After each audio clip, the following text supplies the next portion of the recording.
আজকে কাজে থেকে এসে ঝটপট কিছু রান্না করলাম। হ্যালো এভরিওয়ান, কেমন আছেন সবাই?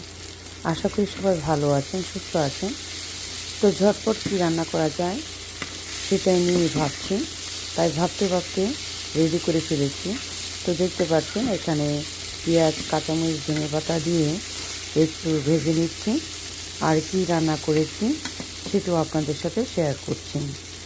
আর রান্না করেছি মৃগেল মাছ ভাজা। তো দেখতে পাচ্ছেন পেঁয়াজমরিচ ভাজাটা কিন্তু খুব সুন্দর হয়েছে। এটা দিয়ে আপনারা 1 প্লেট ভাত খেতে পারবেন যদি সাথে মাছ ভাজা হয়।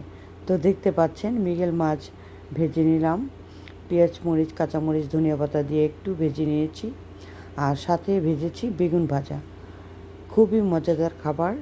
আর একটু তরকারি আছে ফ্রিজে, ওটা দিয়ে আজকে রাতের ডিনারটা সবার চলে যাবে। তো কেমন লাগলো আপনাদের?